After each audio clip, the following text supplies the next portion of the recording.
নমস্কার, আশা করি আপনাদের প্রত্যেকের ডাব্লিউবিএসএসসি গ্রুপ সির প্রিপারেশন খুব ভালো করেই চলছে। সামনেই যেহেতু পরীক্ষা, তাই আমরা এই মক টেস্ট সিরিজটা এনেছি, যেখানে ইংলিশের বিভিন্ন টপিকগুলো নিয়ে আমরা আলোচনা করব এমসিকিউ আকারে, যেটা আপনাদের প্রিপারেশনকে এনহ্যান্স করতে খুব ভালো করে সাহায্য করবে। আপনারা চাইলে আমাদের প্রিভিয়াস যে ভিডিওগুলো রয়েছে সেগুলো দেখতে পারেন।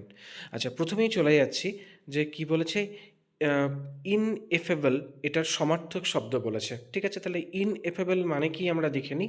ইনএফেবলের যেটা মানে হচ্ছে অবর্ণনীয়, তাহলে অবর্ণনীয়র যেটা মানে সমার্থক শব্দ হবে সেটা হচ্ছে ইনডিসক্রিবেবল। ঠিক আছে, এবং এখানে বাকি যে অপশানগুলো আছে সেগুলো কিন্তু কোনোটাই ম্যাচ করছে না।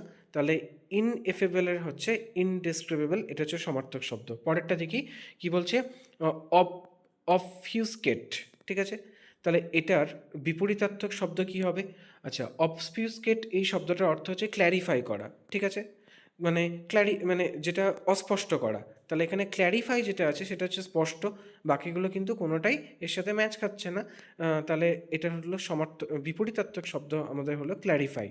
3 নম্বর কি, each of the girl has a book. তাহলে each of the girl has a book, এটার চেঞ্জ কি হবে না, কারেকশন হবে the girl, each of the girls হবে। ঠিক আছে, each of the girls has a book, ইচের পর কিন্তু সবসময় গার্লস হয়। 4 নম্বর, not only he but his friends were late. ঠিক আছে, তাহলে এখানে কোনটা চেঞ্জ হবে দেখুন, নট অনলি হি হবে। ঠিক আছে, তাহলে এখানে কি হবে, নট অনলি হি, এই জায়গাটা কি হবে, ওয়াজ হি নট অনলি, তাই তো। তাহলে ওয়াজ, এই জায়গাটা আমাদের চেঞ্জ হচ্ছে, তাহলে নট অনলি হি বাট, ঠিক আছে, হি ওয়াজ হি নট অনলি। ঠিক আছে, নট অনলি হি এরকম হবে না, ওয়াজ হি নট অনলি, এটা হচ্ছে কারেক্ট একটা ফর্ম। আচ্ছা, পরেরটা দেখুন কি বলছে, in spite of raining we went out. ঠিক আছে, তাহলে এখানে কি হবে না, ইন স্পাইট অফ রেনিং কখনো হয় না, ইন স্পাইট অফ রেন হবে। ঠিক আছে, ইন স্পাইট অফ এর পরে রেন হবে। বেশ, পরেরটা কি বলছে, the letter was address that's the manager. ঠিক আছে, অ্যাড্রেসের পর সবসময় কি হয়, টু হয়। ঠিক আছে, আচ্ছা, তারপর কি বলছে, the police dash the thief.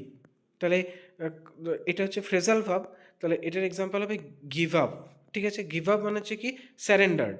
ঠিক আছে, আর এখানে দেখুন গিভ ইন মানে হচ্ছে ইয়েল্ড। ঠিক আছে, গিভ অ্যাওয়ে মানে হচ্ছে ডোনেটেড, মানে দান করা হলো। গিভ আউট মানে হচ্ছে ডিস্ট্রিবিউটেড করা, কিন্তু এখানে কি হচ্ছে, এটা হচ্ছে গিভ আপ মানে স্যারেন্ডার। বেশ, পরেরটা হচ্ছে he is dash honest man, তাহলে অনেস্টের পর সবসময় আমরা জানি অ্যান হয়। বেশ, তারপরে কি বলছে, গ্রুপ অফ অ্যানিম্যাল যেটা আছে, গ্রুপ অফ এলিফ্যান্টসকে কি বলা হয় না, গ্রুপ অফ এনিমেলসকে বলা হয় প্যারেড। ঠিক আছে, তাহলে প্যারেড হচ্ছে গ্রুপ অফ এলিফ্যান্টস, যেটা পড মানে হুইলস হয়, এবং সোয়াম মানে রাজহাঁস, যেটা মানে সোয়াম যেটা হয় সেটা অ্যাকচুয়ালি ইনসেক্টদের ক্ষেত্রে হয়। আচ্ছা, এখান থেকে আপনারা কয়েকটা এক্সাম্পল দেখে নিতে পারেন। বেশ কিছু এখানে গ্রুপ অফ অ্যানিমেলের বর্ণনা আছে। I dash this movie twice already, মানে আমি অলরেডি দেখে নিয়েছি, তাহলে এটা সেন্টেন্স ইম্প্রুভমেন্ট রয়েছে।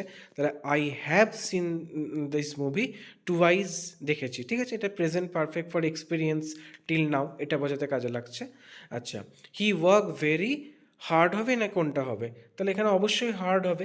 হার্ড হচ্ছে উইথ এফোর্ট, আর হার্ডলির সঙ্গে স্কার্সলি যায়। ঠিক আছে, তাহলে হি ওয়ার্কস ভেরি হার্ড। আচ্ছা, 12 number, will you help me, এটা আমাদেরকে ন্যারেশন চেঞ্জ দিয়েছে, তাহলে এটা কি করব, she asked hip if I would help her. ঠিক আছে, she asked if I would help her. আচ্ছা, 13 নম্বর দেখি, ওপেন দ্য ডোর, এটা একটা আমাদের ভয়েস চেঞ্জ দিয়েছে, তাহলে let the door be open. ঠিক আছে, এটা হচ্ছে এর ফরম্যাট। 14 নম্বর দেখি, one should respect one's elder, তাহলে এখানে কি হবে না, এখানে হবে কোনো চেঞ্জ নেই, কারণ ওয়ানের সঙ্গে ওয়ানই যায়, তাহলে ওয়ান শুড রেসপেক্ট ওয়ান এল্ডার। এবং 15 নম্বর হচ্ছে, হু ফ্লাইজ এয়ারক্রাফট প্রফেশনালি, যারা প্লেন ওড়ায় তাদেরকে কী বলে, এটা খুবই সহজ, এটা হবে পাইলট। এবং বাকিগুলো মানে দেখে নিই, ফার্মাসিস্ট মানে হচ্ছে যিনি মেডিসিন নিয়ে থাকেন, জিওলজিস্ট মানে হচ্ছে যিনি রক নিয়ে কাজ করেন, এবং কার্টোগ্রাফার যেটা আছে, কার্টোগ্রাফার ম্যাপ নিয়ে যারা কাজ করেন। ঠিক আছে, তাহলে এইভাবে আমরা প্রত্যেক দিন ইংলিশের সেটগুলো করবো, আপনারা প্রিভিয়াস সেটগুলো দেখুন, খুব ভালো করে প্রিপারেশন নেন, আপনাদের পরীক্ষা খুব ভালো হবে। সবাইকে অনেক অনেক ধন্যবাদ ভিডিওটা দেখার জন্য। আর যদি কিছু আমাকে সাজেশন দেওয়ার থাকে অবশ্যই আমাকে জানাবেন। ধন্যবাদ।